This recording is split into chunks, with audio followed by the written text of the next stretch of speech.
Bonjour, bienvenue sur la chaîne Aquaponie des truites dans le jardin. Donc là, on est actuellement à la fin de l'été. On est au mois de septembre. On est autour du 22-23, il me semble, hein. Donc, j'ai réussi à faire tourner ce système-là aquaponique hors sol, qui est isolé, mais pas optimum encore celui-ci, hein. Donc, j'ai fait aussi un petit ombrage. Et donc là, il n'y a que des fleurs. J'ai mes truites. Et donc là-dedans, il y a la filtration. Donc j'ai fait ce système de refroidissement en collaboration avec Jean-Claude Goudot, Louver, dit Arnaud, et d'autres personnes qui m'ont aidé et qui m'ont qui m'ont donné des petits renseignements. Mais bon, voilà. Donc je vais vous expliquer comment le monter ou comment en faire un. Je vais juste le démonter puis vous montrer comment que c'est fait. C'est assez simple. Dans mon système, j'ai dû l'améliorer cet été parce que j'ai eu des petits soucis avec mon filtre. Avant, j'avais 2 bacs et donc ça prenait trop de chaleur et la boue s'est cumulée. Donc j'ai refait ce filtre-là qui est comme le prototype 2. Et vraiment, ça fonctionne vraiment bien, quoi. Donc ça, vous le voyez dans mes vidéos, comment le construire, ça, c'est facile, hein. Qu'est-ce que je voulais dire encore? Donc vous allez voir aussi quelques petites séquences que j'ai tournées cet été pour vous montrer, par exemple, le soir, à combien j'ai la température ici, combien j'ai réussi à faire chuter le matin, tout ça. Donc ça, je vais en glisser quelques-unes le long du truc. Mais maintenant, je vais vous expliquer comment il est construit et comment ça fonctionne.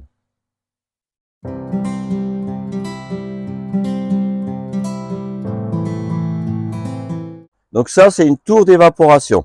Donc en fait, j'ai pris des seaux, hein. C'est pas, vous voyez bien, hein, c'est rien de compliqué. Ça, c'est un fond de poubelle. Ici, en dessous, vous avez l'évacuation d'eau.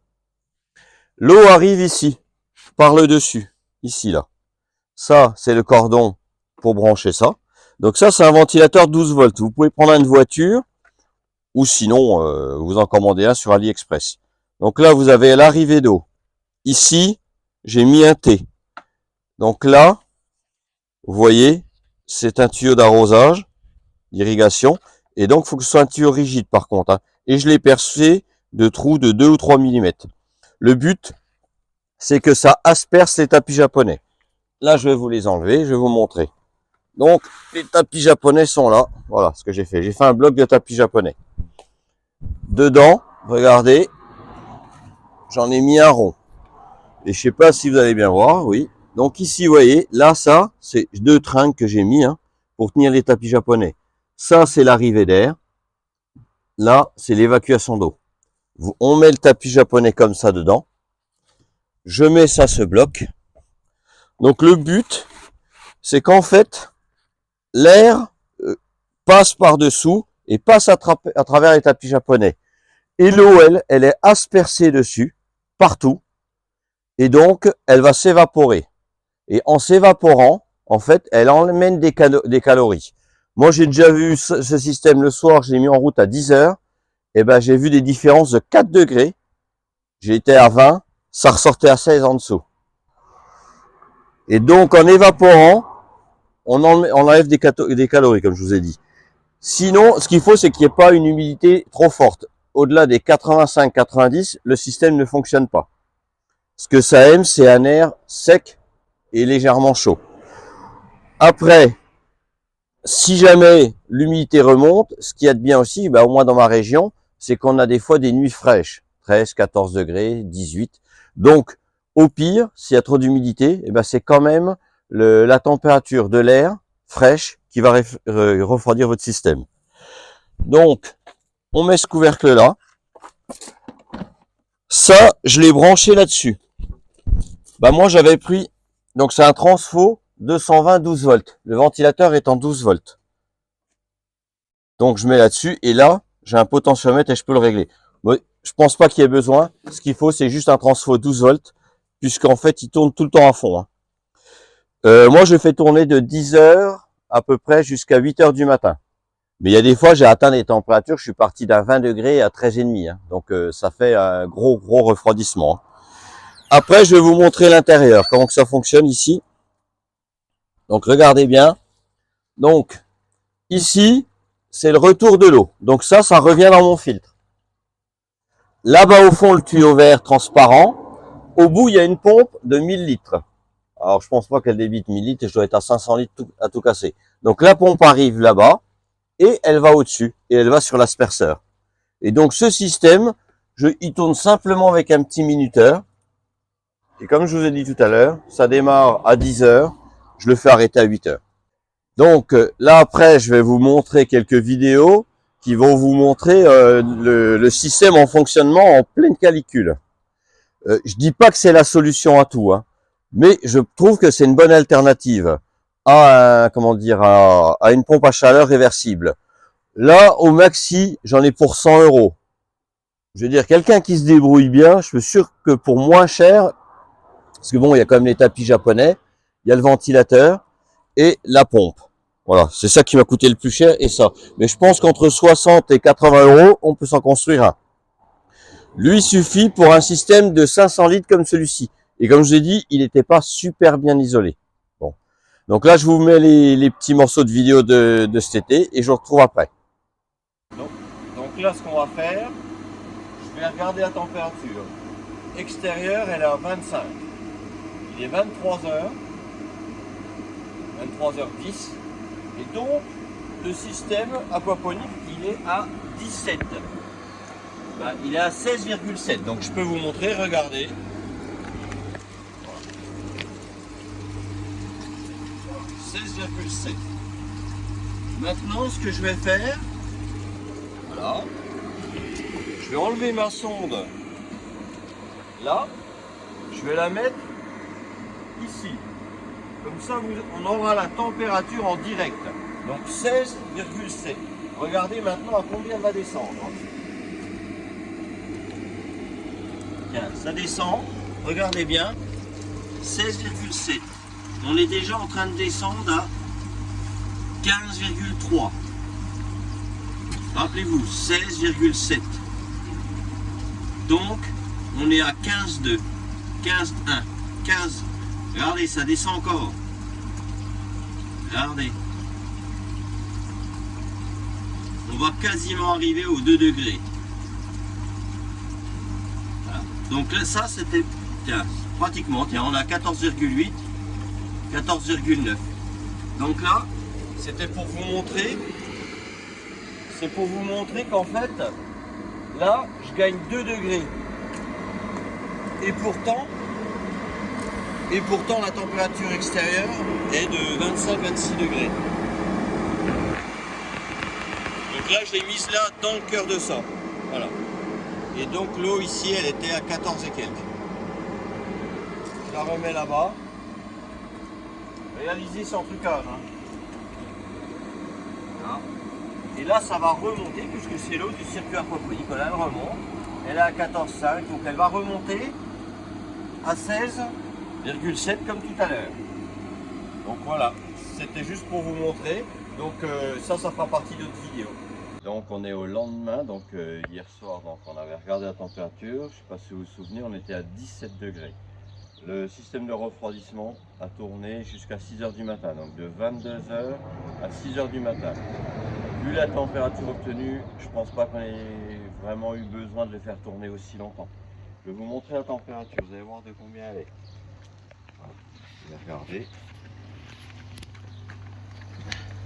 Regardez bien au-dessus. 13,4. Voilà. Donc le système fonctionne vraiment bien. Et ce que j'avais mesuré, c'est que surtout, en fait, il refroidissait bien entre, je dirais, 22 h, voire 20 h. 22 h et jusqu'à minuit, jusqu'en fait que l'hygrométrie, l'humidité en fait augmente. Dès que l'humidité augmente, en fait il fonctionne un peu moins bien. Par contre, comme la température extérieure refroidit, on atteint des fois dans la nuit des 12 voire 14 degrés. Donc après ça prend la température extérieure. Donc ça agit sur deux choses, deux leviers. Donc ça refroidit avec l'évaporation et après avec la température ambiante. Donc la prochaine fois je vais le mettre à moins longtemps parce qu'en fait je pense qu'on a besoin d'obtenir à peu près 16 degrés, 15-16 degrés, ça suffit. Donc là on est le 17. Donc ce matin j'ai mesuré l'eau, j'ai contrôlé la température de l'eau, on était à 13,5.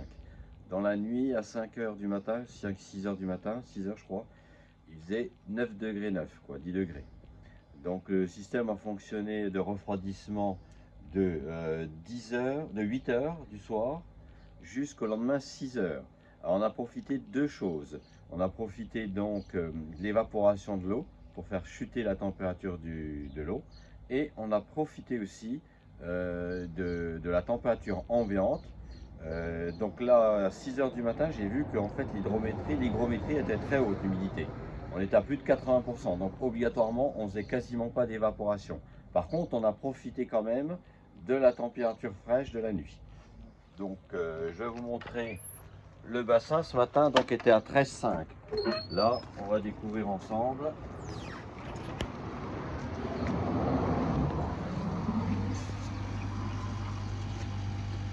Voilà, donc elle est à 15,1.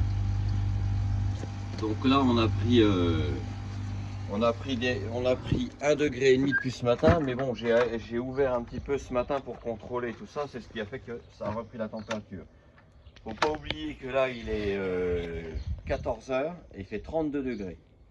Comme j'ai dit hier, le biofiltre n'est pas assez couvert. Bon, malgré tout, il a pris 1,5 degré.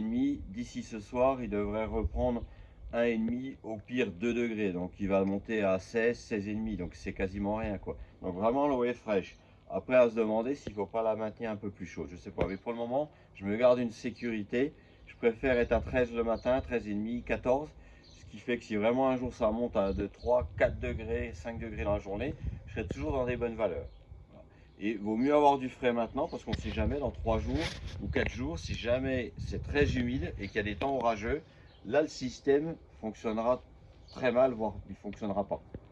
Donc comme vous avez pu voir sur les vidéos précédentes de cet été, donc il y avait quand même des chaleurs de plus de 45 degrés hein, à l'ombre. Hein. Donc c'est pour ça que moi j'avais dû mettre ça, parce que en fait le soleil tapait trop fort. J'arrivais à rabaisser, mais j'avais peur, bon, parce que je prenais quand même 4 degrés par jour. Grâce à ça, je prenais plus que 2 degrés par jour. Et je pense qu'en optimisant encore plus l'isolation, je pourrais arriver à 1 degré que je prendrais par jour. Sachant que ce système, j'ai réussi à refroidir jusqu'à 5 degrés dans la nuit. Mais pour éviter les amplitudes, ça serait quand même mieux, quoi, pour les truites, pour leur confort. Donc, comme vous avez pu voir, donc ça a bien fleuri, tout a bien fonctionné. La consommation aussi. La consommation de cet ensemble, c'est 80 watts de ventilateur, plus 10 watts, même pas, ça va être 8 watts de pompe. Donc ça vous fait 90 watts. 90 watts pour refroidir un système de 500 litres, et vous le mettez 10 heures. Ce qui compte sur ce refroidisseur, donc c'est la hauteur des tapis japonais. Là, j'ai que 30 cm. Mais je veux dire, à consommation égale, c'est-à-dire que en envoyant le même volume d'eau et la même ventilation, eh ben, j'aurais dû mettre 60 cm de tapis japonais. Ce qui aurait refroidi beaucoup, beaucoup plus. Donc voilà, ça c'est à optimiser. Mais si vous avez un petit système, vous pouvez déjà essayer ça. Ça fonctionne bien. Donc ce système-là peut fonctionner même dans les régions humides si les nuits sont, sont fraîches. Comme j'avais dit tout à l'heure, avec la fraîcheur, on peut refroidir. Donc d'ici pas tard, donc je devrais faire un aquapotager 1000. Donc en 2 cuves, une là, une ici.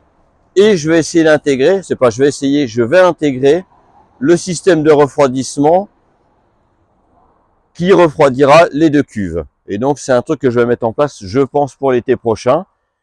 Comme ça, vous pourrez avoir deux grosseurs de truites. Vous aurez les petites, les moyennes et des grosses. Vous aurez même 3 sortes, puisqu'on mettra des petites sous le raft. Voilà. Merci de m'avoir suivi. J'espère que la vidéo vous a plu. Bon, j'ai un peu bafouillé, mais voilà. Bon, merci et bonne soirée. À bientôt.